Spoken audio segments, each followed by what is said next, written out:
Please don't come to your dad's birthday party, my mom messaged. No one wants you there, my brother added.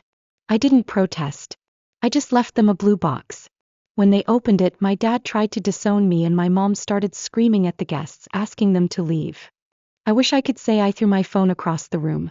I wish I could tell you I screamed or cried or at least had some kind of satisfying dramatic reaction. But honestly, I just stood there, halfway through microwaving yesterday's leftovers. The kitchen clock ticked. The microwave beeped. And the family group chat sat there glowing on my cracked screen like a punchline to a joke that stopped being funny a long time ago. It shouldn't have shocked me. It really shouldn't have. But it did. It wasn't just the words, it was how casually they said it. No anger, no guilt. Just a reminder. Like they were telling me the weather forecast. Hey, bring an umbrella. Also, don't come. Nobody wants you. And the worst part? Some small, stupid part of me still cared. I stared at the phone until the microwave beeped again, louder this time, like it was trying to jolt me back into my body. My hands moved automatically, closing the chat, setting down the plate, while my mind stayed stuck in that moment, replaying it over and over. I don't know what made me do it. Pride? Spite? Some pathetic urge to give them one last chance? But I called. It rang twice before my mom picked up, her voice already edged with irritation, like I was the one causing a scene. What now? She said. I don't understand, I managed. My voice sounded thin even to my own ears. Why would you say that? Why am I not welcome? For a second there was just silence. Then a sigh. The long, theatrical kind that says I'm tired of dealing with you. Look, she said. We're going to have important people here tonight. People who could really help your brother's career. We can't afford to complicate things. Complicate things? I repeated, numb. That's when my brother's voice chimed in from the background, sharp and unmistakably smug. Yeah, seriously. You're still a waitress, aren't you? What if someone recognized you? And just like that, whatever piece of me had been holding on, cracked. Because yes, I still worked as a waitress. Not because I failed at life, but because between my actual full-time job and the second job I took to keep their mortgage from collapsing, there weren't exactly a lot of hours left in my day to polish up some glamorous LinkedIn profile. They knew that. They knew. And they still saw me as nothing more than an embarrassment with a name tag. I swallowed the lump in my throat so hard it hurt. Got it, I said. No screaming. No begging. Just those two words, clipped and neat like I was crossing myself off their guest list. I hung up before they could say anything else. Before they could make it worse. The room felt different after that. Colder. Like the air itself had shifted and I was the only one who noticed. I canceled the payments first. Mortgage. Utilities. Credit cards I wasn't even listed on. All the quiet sacrifices I had made to keep their heads above water while they planned their imaginary yacht parties with my brother's future millions. Each click felt like cutting a thread I didn't even realize had been strangling me. After that, it was almost easy. I found an old, sturdy box in my closet. Wrapped it carefully in bright blue paper, the kind you'd use for a real gift. Taped a small card to the top. For Dad. Please open at the party. No signature. No explanations.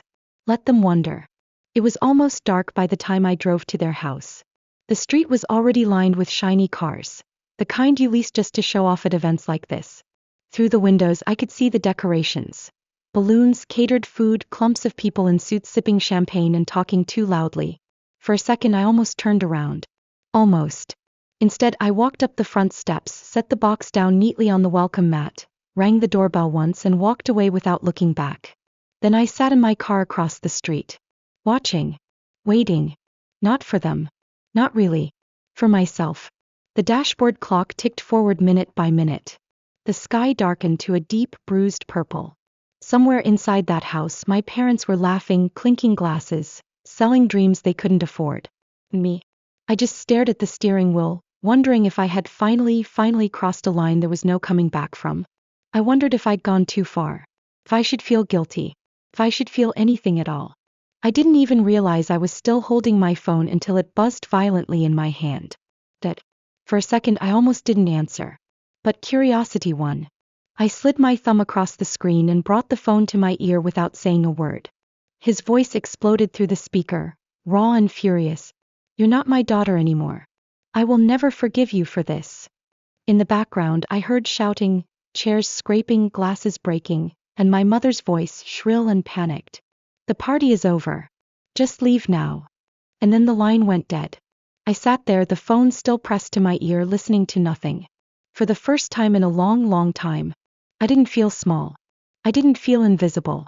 I didn't even feel angry. I just felt free. You'd think this kind of betrayal would come with warning signs. Flashing lights. Ominous music. A slow, creeping sense of doom. But honestly, it felt more like being boiled alive 1 degree at a time. Growing up, my brother Kyle was the obvious favorite. You know the type. The golden child, the prodigy, the boy who could do no wrong.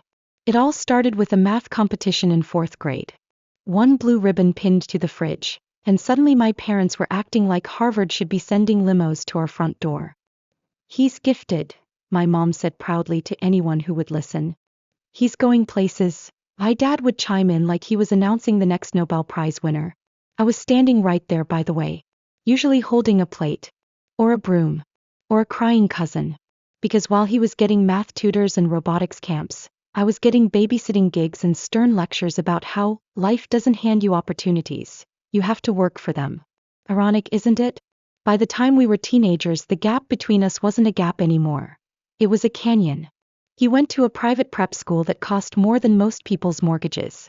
I worked part-time at the local grocery store bagging organic lettuce for soccer moms who pretended not to see me. But I kept my head down. I figured if I worked hard enough, stayed invisible enough, eventually I'd earn a seat at the table. Maybe they'd notice. Maybe they'd be proud. Spoiler, they didn't. Not when I graduated college after years of pulling night shifts. Not when I took on 2 jobs to help keep the family from defaulting on the mortgage during my dad's business downturn, which from what I could tell, mostly involved investing in golf carts and yelling at CNBC. They didn't even notice when I started secretly paying their overdue bills. You know, the ones they thought magically disappeared because things always work out for us. Yeah, you're welcome. Meanwhile, Kyle was being groomed like a prize racehorse. Finance degree at a top-tier college. Luxury apartment downtown because God forbid he should have to share a dorm like a peasant. All paid for, of course. No questions asked. Every holiday, every conversation, every family gathering turned into some kind of investment pitch about Kyle's future. Just wait till he lands that hedge fund internship, my dad would say, practically salivating. When he makes it big, we'll all be taken care of, my mom would add, eyes shining like she was seeing a yacht materialize right in front of her. I think they genuinely believed it.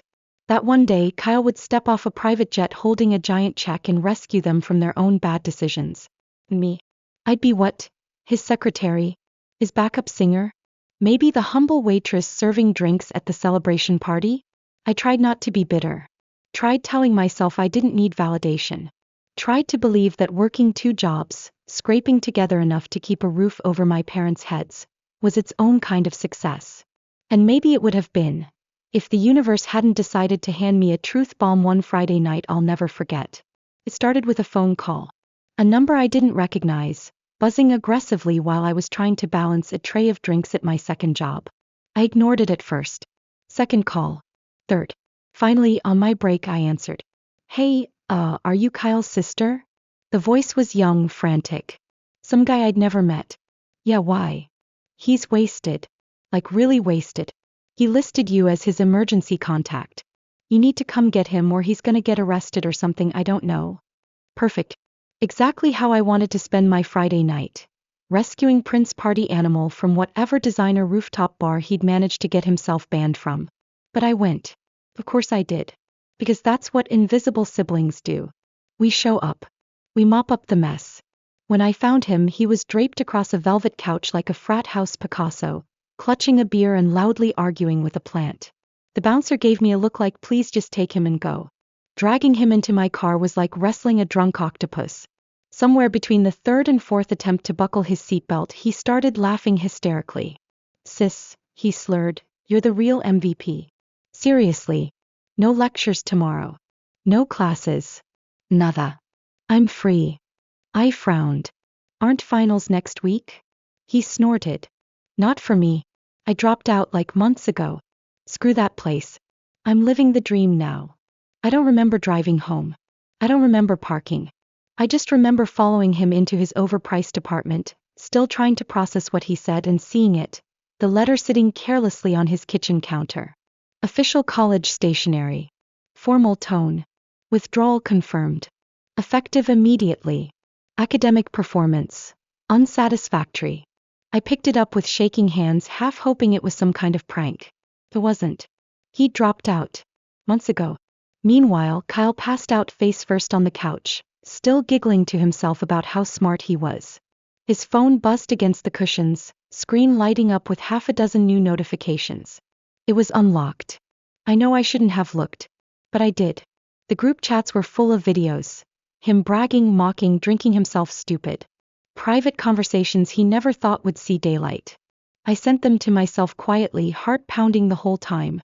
And somehow, even in my stunned horror, I could hear my parents' voices in my head. He's doing so well. He's going to make us all rich. We're so proud. Proud of what? An expensive dropout with a drinking problem and a complete lack of shame? I set the letter down carefully, like it might explode if I touched it wrong. Took everything I had not to scream. Not to shake him awake and demand an explanation. But I didn't. Because deep down I already knew. It wasn't about him. It never had been. It was about them. Their dreams. Their pride. Their desperate belief that they could buy success if they just wished hard enough. No. Now they were betting their entire future on a lie. They say timing is everything.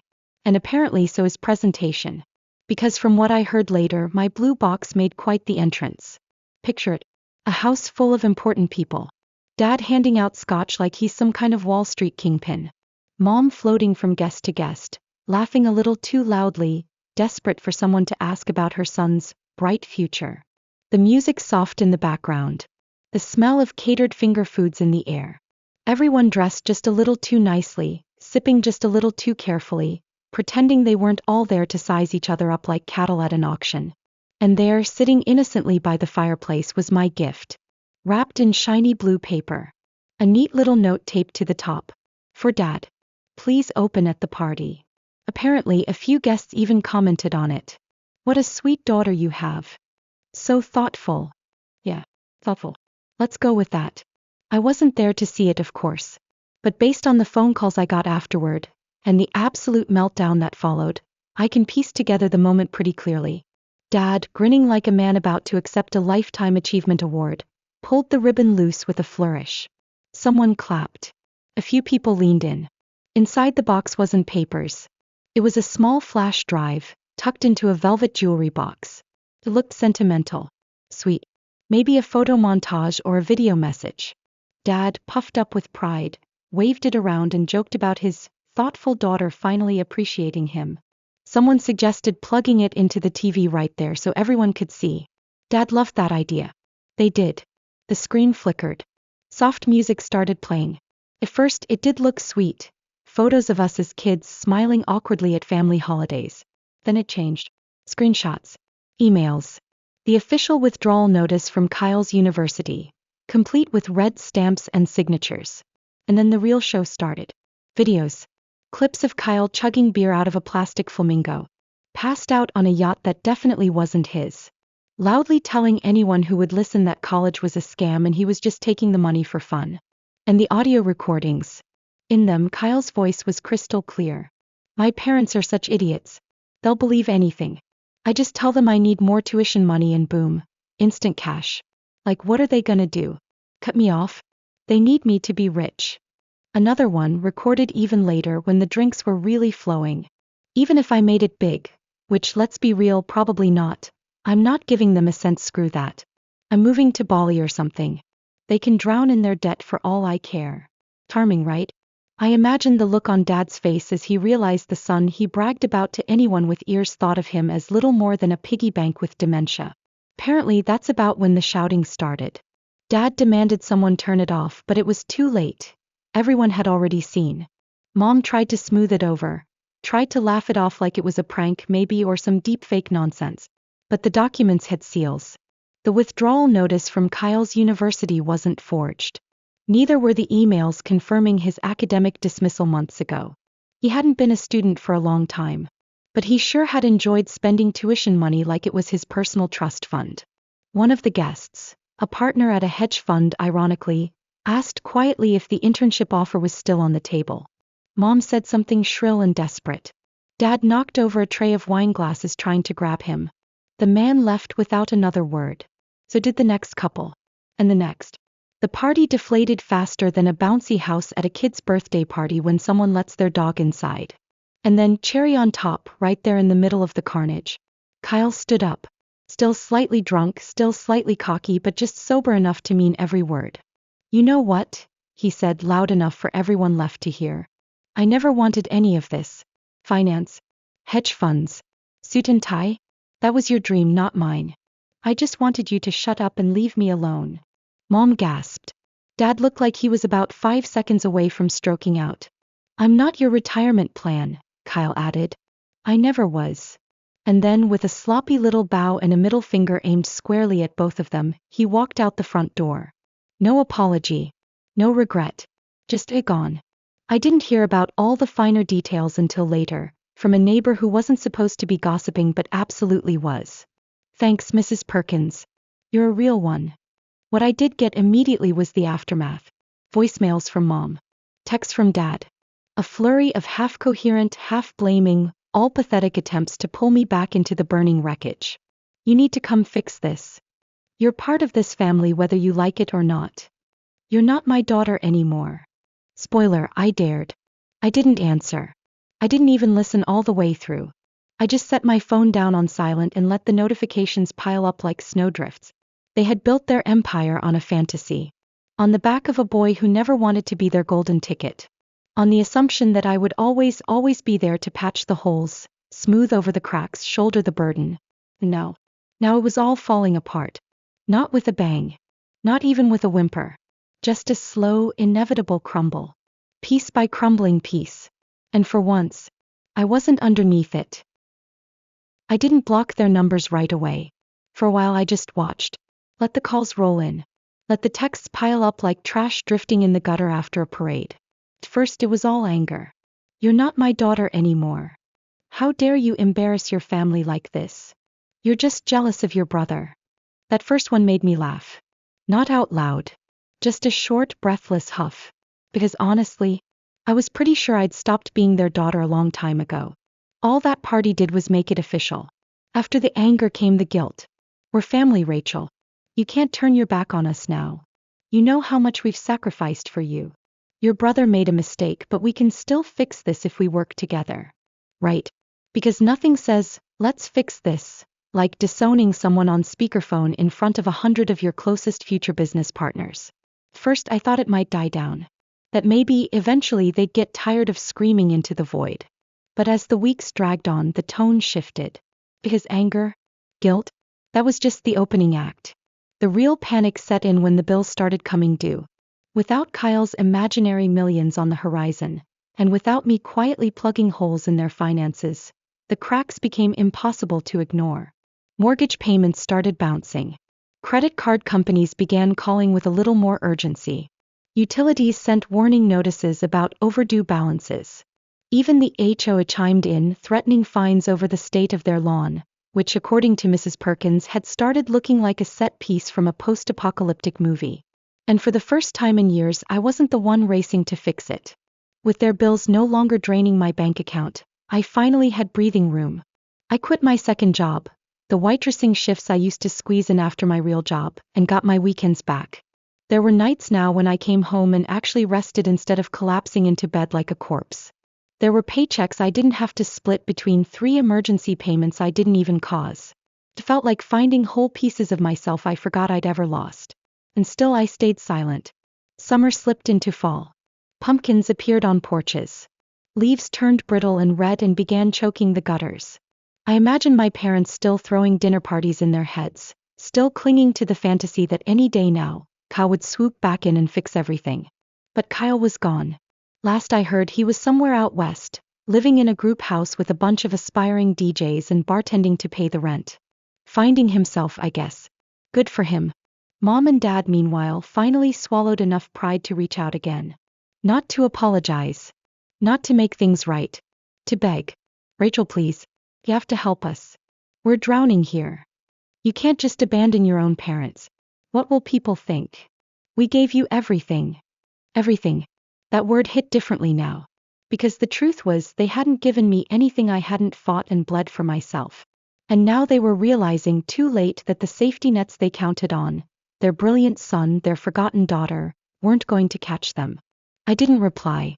I didn't answer the door when they showed up one desperate afternoon, hammering their fists against the frame like a pair of angry salesmen. I didn't even peek through the blinds.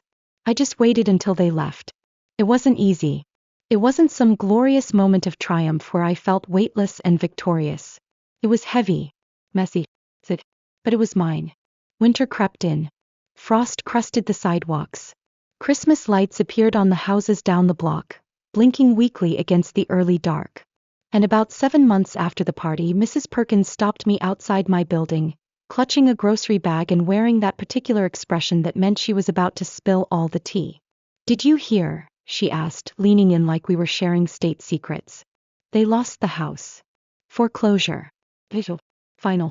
Everything hauled out onto the curb by strangers wearing reflective vests. Old furniture. Boxes of dusty Christmas decorations.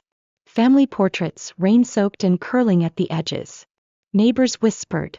Cars slowed down to rubberneck. Another cautionary tale about living beyond your means. Mom and Dad ended up renting a cramped, crumbling one-bedroom across town. No more manicured lawns. No more dinner parties. No more fantasies about golden futures and financial miracles. Just a tiny, peeling apartment and a mountain of bills they couldn't outrun. I didn't go visit. I didn't reach out. I didn't feel hatred. Or triumph. Just nothing. And that nothing was sweeter than any revenge I could have planned. I spent New Year's alone by choice. Sipped a glass of cheap champagne on my tiny balcony. Watched the fireworks in the distance, soft and shimmering through the cold night air. For the first time in my life, I made a resolution that wasn't about surviving someone else's expectations. I made it about me. Stay free. Stay kind. Stay gone. Spring arrived quietly. The world thawed. The neighbor's kid learned to ride a bike without training wheels, wobbling past my window with a look of pure terror and pure joy all mixed together. And one sunny afternoon, sitting at my kitchen table with the window cracked open and the smell of fresh-cut grass drifting in, I realized something. I hadn't thought about them all day. Not once. Not their disappointment. Not their bills. Not the hole they tried to bury me in. I was free. And this time no one could take that away from me. Sometimes I wonder if I handled it the right way. Maybe I should have gone to them privately, told them what Kyle had done, shown them the truth quietly without turning their party into a public disaster. Maybe it wasn't my place to humiliate them like that, no matter how badly they treated me. But part of me also thinks, would they even have listened? Or would they have just made excuses the way they always did? I don't know. What do you think? Let me know in the comments. And if you want more stories like this, don't forget to subscribe.